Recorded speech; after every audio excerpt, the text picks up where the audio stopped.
வணக்கம். நீங்கள் இணைந்து கொள்வது நியூஸ் ஃபர்ஸ்டின் பிரதான செய்திகளோடு. இன்றைய விரிவான செய்திகளுக்கு செல்ல முன்னர் முதலில் தலைப்புச் செய்திகள். 2014 வருடத்திற்கான ஒதுக்கீட்டு சட்ட மூலம் பாராளுமன்றத்தில் சமர்ப்பிப்பு. அரச பாதுகாப்பு மற்றும் நகர அபிவிருத்தி அமைச்சுக்கு 253 பில்லியன் ரூபாய் ஒதுக்கீடு. விஷவாயு கசிவு ஏற்பட்ட பிலியந்தலை தொழிற்சாலையின் உற்பத்திகள் இடைநிறுத்தம். சுகவீனமுற்ற 22 பேர் தொடர்ந்தும் வைத்தியசாலையில். பொதுநலவாய அரச தலைவர்கள் மாநாட்டிற்கு முன்னோடியான வாகன தொடரணி பலாங்குடையிலிருந்து பண்டாரவளைக்கு. மாத்தறையில் ஐக்கிய தேசிய கட்சி ஆதரவாளர்கள் மீது தாக்குதல் நடத்திய மங்கள உள்ளிட்டவர்கள் மீது ஒழுக்காற்று விசாரணை நடத்தப்படவில்லை என குற்றச்சாட்டு.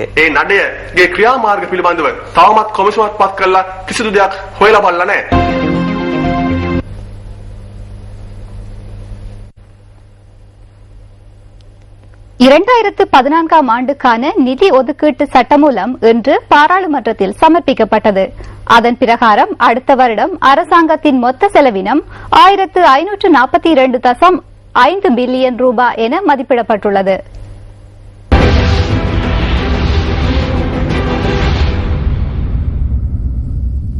வரவு செலவு திட்டத்தின் முதலாவது வாசிப்பு என அடையாளப்படுத்தப்படும் அரசாங்கத்தின் செலவு மதிப்பீடு மற்றும் கடன்களை பெற்றுக்கொள்ளும் வரையறைக்கு அனுமதி பெற்றுக் கொள்வதற்காக முன்வைக்கப்படும் ஒதுக்கீட்டு சட்டமூலம் இன்று பாராளுமன்றத்தில் சமர்ப்பிக்கப்பட்டது. ஒதுக்கீட்டு சட்டமூலத்தில் அதிகூடிய செலவினமாக தேசிய பாதுகாப்பு மற்றும் நகர அபிவிருத்தி அமைச்சுக்கு 253 பில்லியன் ரூபாய் நிதி ஒதுக்கப்பட்டுள்ளது. இதேவேளை துறைமுகங்கள் மற்றும் பெருந்தெருக்கள் அமைச்சுக்கு 114 பில்லியன் ரூபாய் ஒதுக்கப்பட்டுள்ளது. இது கடந்த வருடத்துடன் ஒப்பிடுகையில் 10% அதிகரிப்பாகும். பொருளாதார அபிவிருத்தி அமைச்சுக்கு 106 பில்லியன் ரூபாய் ஒதுக்கப்பட்டுள்ளது. சுகாதார அமைச்சுக்கு அடுத்த வருடத்திற்காக 118 பில்லியன் ரூபாய் ஒதுக்கப்பட்டுள்ளதுடன் கல்வி, உயர்கல்வி மற்றும் கல்வி சேவைகள் ஆகிய 3 அமைச்சுக்களுக்கும் 76 பில்லியன் ரூபாய் ஒதுக்கப்பட்டுள்ளது. 2014 ஆண்டிற்கான வரவு செலவு திட்டத்தில் துண்டு விழும் தொகையை ஈடு செய்வதற்காக 1100 பில்லியன் ரூபாவை கடனாக பெற்றுக்கொள்ளவும் யோசனை முன்வைக்கப்பட்டுள்ளது. அரசாங்கம் செலவுகளை மேற்கொள்ள உள்ள விவரங்கள் மற்றும் வருமானங்களை பெற்றுக்கொள்வதற்கான வரி யோசனைகள் அடங்கிய விடயங்கள், வரவு செலவு திட்ட நிலுவையை நிவர்த்தி செய்து கொள்ளும் விடயங்கள் அடங்கிய வரவு செலவு திட்ட உரை அடுத்த மாதம் 21ஆம் தேதி நிதி அமைச்சரால் பாராளுமன்றத்தில் நிகழ்த்தப்பட உள்ளது.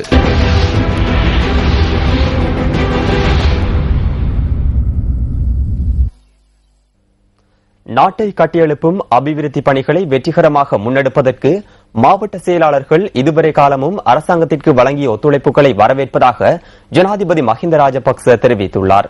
2014 ஆண்டிற்கான வரவு செலவு திட்ட அறிக்கையை சமர்ப்பிப்பதற்கு குறித்த மாவட்ட செயலாளர்களிடமிருந்து கருத்துக்கள் மற்றும் யோசனைகளை பெற்றுக் கொள்வதற்கான பேச்சுவார்த்தை நேற்று பிற்பகல் அலரி மாளிகையில் இடம்பெற்ற போதே ஜனாதிபதி இதனை குறிப்பிட்டிருந்தார். 2014 ஆண்டுக்கான வரவு செலவு திட்டம் தொடர்பில் மாவட்ட செயலாளர்கள் பல்வேறு யோசனைகளையும் தமது மாவட்டங்களில் உள்ள பிரச்சினைகளையும் இதன்போது முன்வைத்திருந்தனர். எதிர்காலத்தில் நாட்டில் செயற்திறன் மிக்க அரசு சேவையை கொண்டு செல்வதற்கும் தமது சேவைகளை முழு அளவில் நாட்டுக்கும் நாட்டு மக்களுக்கும் வழங்குவதற்கும் அவர்கள் செயற்படுவார்கள் என்று ஜனாதிபதி இதன்போது நம்பிக்கை வெளியிட்டார். பொருளாதார அபிவிருத்தி அமைச்சர் பசில் ராஜபக்ச உள்ளிட்ட அரசு அதிகாரிகள் பலரும் இந்த நிகழ்வில் கலந்து கொண்டிருந்தனர். சுமார் 25 வருடங்களின் பின்னர் வடமாகாண சபையின் கன்னி அமர்வு எதிர்வரும் வெள்ளிக்கிழமை நடைபெறவுள்ளது. வடமாகாண சபை கட்டடத்திற்கான உத்தியோகபூர்வ திறப்பு விழாவும் அன்றைய தினம் இடம்பெறவுள்ளது. யாழ்ப்பாணம் கைதடி பகுதியில் அமைக்கப்பட்டுள்ள வடமாகாண சபைக்கான கட்டிடத்திற்கான சம்பிரதாய பூர்வ பால் காய்ச்சும் நிகழ்வு இன்று இடம்பெற்றது. யாழ் கண்டி வீதியின் கைத்தடி பகுதியில் வடமாகாண சபைக்கான கட்டிடம் நிர்மாணிக்கப்பட்டுள்ளது. 2 மாடிகளை கொண்ட இந்த கட்டிடத்தின் கீழ் மாடியின் நிர்மாண பணிகள் நிறைவு பெற்றுள்ளன. எதிர்வரும் வெள்ளிக்கிழமை மாகாண சபையின் கன்னி அமர்வு இடம்பெறவுள்ள வடமாகாண சபை கட்டிடத்தின் சம்பிரதாய பூர்வ பால் காய்ச்சும் நிகழ்வு இன்று காலை நடைபெற்றது. இதன் பொருட்டு கைதடி பிள்ளையார் ஆலயத்தில் விசேட பூஜை வழிபாடுகள் நடைபெற்று அங்கிருந்து திருவுருவ படங்கள் எடுத்து வரப்பட்டன. இந்த நிகழ்வில் வடமாகாண முதலமைச்சர் சி வி விக்னேஸ்வரன், வடமாகாண பிரதமர் செயலாளர் விஜயலட்சுமி ரமேஷ், ஆளுநரின் செயலாளர் இளங்கோவன், வடமாகாண சபை உறுப்பினர்கள் உட்பட வடமாகாண அமைச்சின் செயலாளர்கள் பலர் கலந்து கொண்டனர். சம்பிரதாய பூர்வ நிகழ்வுகளின் பின்னர் முதலமைச்சர் சி வி விக்னேஸ்வரன் உள்ளிட்டவர்கள் மாகாண சபையின் அமர்வுகள் இடம்பெறவுள்ள இடத்தை பார்வையிட்டனர். கடந்த மாதம் 21ஆம் தேதி நடைபெற்ற வடமாகாண சபை தேர்தலில் இலங்கை தமிழரசு கட்சி அமோக வெற்றியீட்டி 30 ஆசனங்களை கைப்பற்றியதுடன் ஐக்கிய மக்கள் சுதந்திர கூட்டமைப்பு 7 ஆசனங்களையும், ஸ்ரீலங்கா முஸ்லிம் காங்கிரஸ் 1 ஆசனத்தையும் கைப்பற்றியிருந்தமை குறிப்பிடத்தக்கது. பொதுநலவாய நாடுகளின் அரச தலைவர்கள் மாநாட்டிற்கு முன்னோடியாக ஏற்பாடு செய்யப்பட்டுள்ள வாகன தொடரணி இன்று பண்டாரவளையை அண்மித்தது. ஊடகத்துறை அமைச்சு, இலங்கை இளைஞர் மன்றம் மற்றும் MTV MBC ஊடக வலையமைப்பு ஆகியவற்றின் ஏற்பாட்டில் நடைபெறுகின்ற இந்த வாகன தொடரணிக்கு பொதுமக்களிடமிருந்து அமோக வரவேற்பு அளிக்கப்பட்டு வருகின்றது.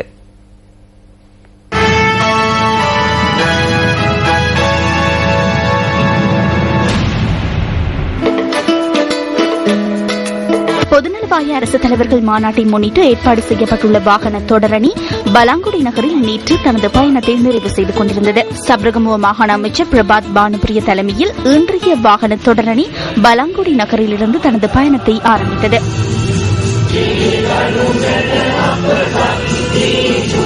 தேசிய கொடிகளை ஏந்திய வாகனத்தில் இன்று சியேரா லியோன் நாட்டின் தேசிய கொடி ஏற்றப்பட்டதுடன் அந்த நாடு தொடர்பில் மும்மொழிகளிலும் விளக்கம் அளிக்கப்பட்டது. சியேரா லியோன் நாட்டின் தேசிய கொடியை சப்ரகமுவ மாகாண அமைச்சர் பிரபாத் பானுபிரிய ஏற்றி வைத்தார்.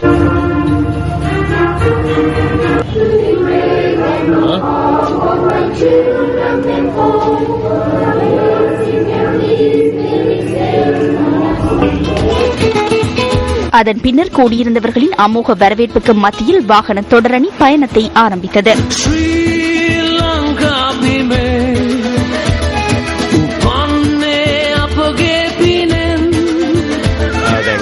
பொதுநலவாய அரசு தலைவர்கள் மாநாட்டின் பொறுப்பினை ஏற்றுக்கொண்டு நாடு பூராகவும் அது தொடர்பில் தெளிவுபடுத்துகின்றமை தொடர்பில் சிரச ஊடக நிறுவனத்திற்கு நாம் நன்றி தெரிவித்துக் கொள்கின்றோம். இவை அனைத்தும் சர்வதேச நாடுகளுக்கு சிரச ஊடகத்தினால் தெளிவுபடுத்தப்படுகின்றது.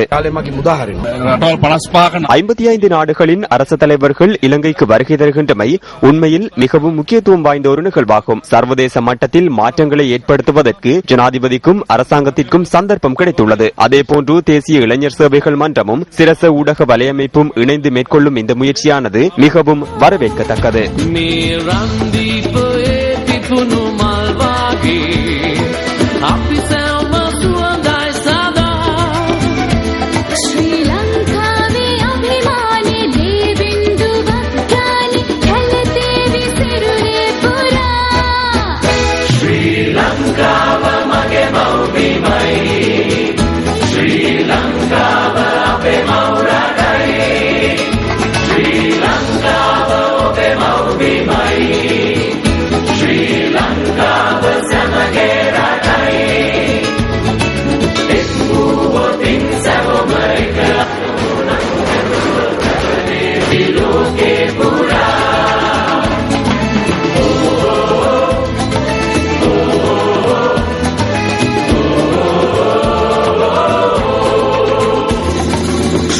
பின்னர் வாகன தொடரணி பண்டரவளியை நோக்கிய தனது பயணத்தை ஆரம்பித்தது.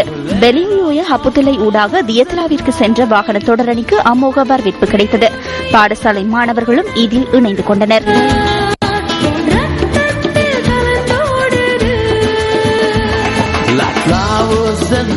இன்று மதியம் பண்டாரவளி நகரை அடைந்த பொதுநலவாய அரசு தலைவர்கள் மாநாட்டை முன்னிட்ட வாகன தொடரணி நாளை தெமோதர ஹாலியல ஊடாக பதுளியை சென்றடைய உள்ளது.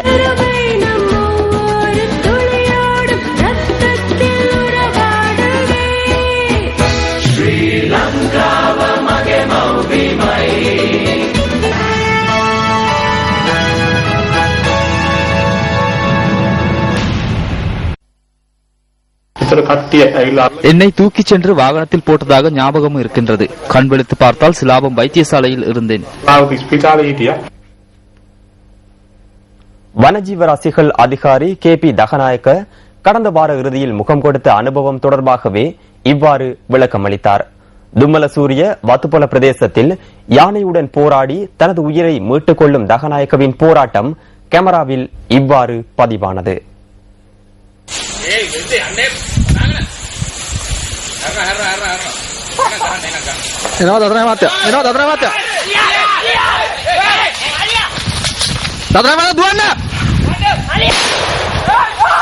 என்ன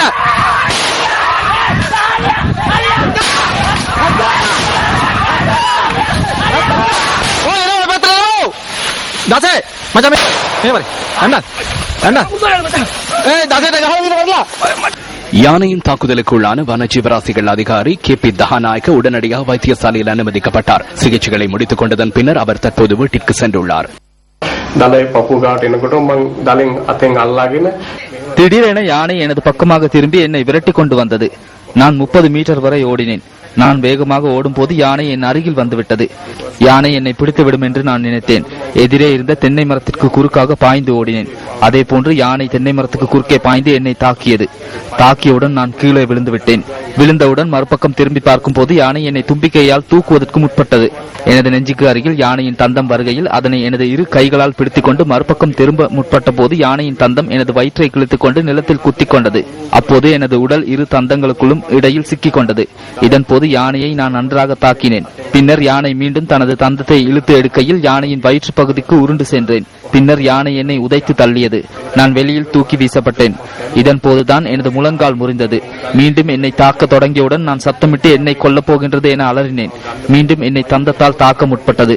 நான் மீண்டும் தந்தத்தை பிடித்துக் கொண்ட போது வெடிச்சத்தம் கேட்டது. இந்த சத்தத்தை கேட்ட யானை தலையை தூக்கி பார்த்தது.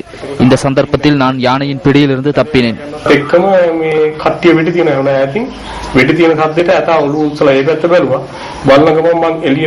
விமலசூரிய பிரதேசத்தில் நடமாடி அங்குள்ள வளங்களை சேதப்படுத்திய இந்த யானையை வனஜீவராசி அதிகாரிகள் பிடித்ததன் பின்னர் வேறு இடத்திற்கு கொண்டு சென்றனர்.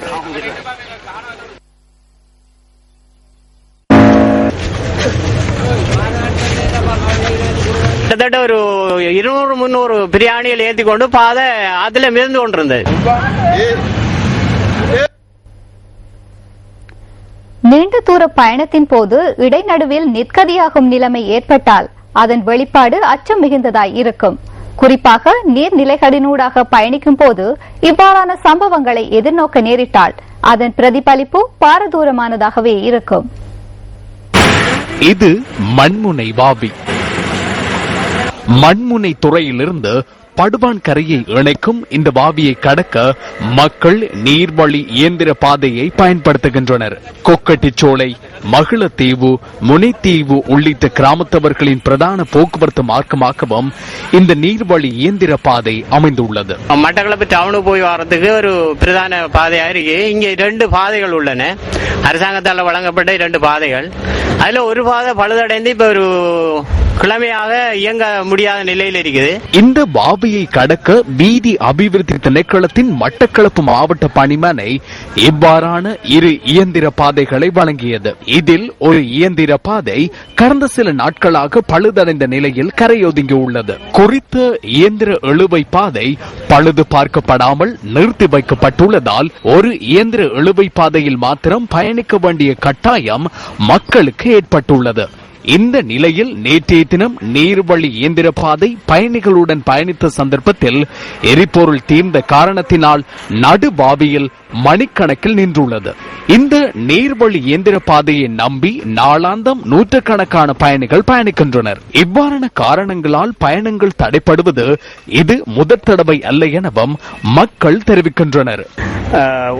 வேகமாக துரிதமாக ஒரு கரைக்கு போய் மற்ற கரைக்கு திரும்பி வர இதுல கொஞ்சம் தாமதம் ஏற்படுது. மற்ற சில நேரம் ஒரு பக்கத்தில் மக்கள் மணித்தியால கணக்கில் காத்து நிற்க வேண்டிய சந்தர்ப்பமும் இருக்குது. இல்லை காற்று மழை வந்த நேரத்தில் ஒரு ஆக்களுக்கு நிற்கக்கூடிய ஒரு தாவடி ஒரு ஆதாரம் இல்லாத நேரத்திலே நனைஞ்சு நிலப்பாடும் இருக்குது. நோயாளர்கள் உரிய நேரத்தில் வைத்தியசாலைக்கு எடுத்து செல்றதுல சிரமம் ஏற்படுது. இப்போ ஒரு பாதை 2 பாதையை வேலை செய்து கொண்டிருக்கிற டைம்லேயே நிறைய பிரச்சனைகளை எதிர்நோக்கி கொண்டிருக்கிறாங்க. இப்போ ஒரு பாதை கொஞ்ச காலமாகவே வேலை செய்து கொண்டிருக்கிறதால ஊழியர்களாகிய நாங்களும் அரை மணித்தியாலும் 1 மணித்தியாலும் எங்களை கடமைக்கு தாமதமாக செல்ல வேண்டிய நிலை ஏற்பட்டிருக்கு. மக்களின் எதிர்பார்ப்புகளுக்கு ஏற்ப பழுதடைந்துள்ள நீர்வழி இயந்திர பாதை எப்போது திருத்தப்பட்டு போக்குவரத்தில் ஈடுபடும். அதேபோன்று மற்ற நீர்வழி இயந்திர பாதையிலும் மக்கள் அசௌகரியங்களின்றி பயணிப்பதற்கான சந்தர்ப்பம் எப்போது ஏற்படுத்தி கொடுக்கப்படும். இந்த கேள்விகளுக்கு பதில் வழங்க உரிய அதிகாரிகள் முன் வருவார்கள் என்பது எமது எதிர்பார்ப்பு. உங்கள் வாழ்க்கை எங்கள் செய்தி.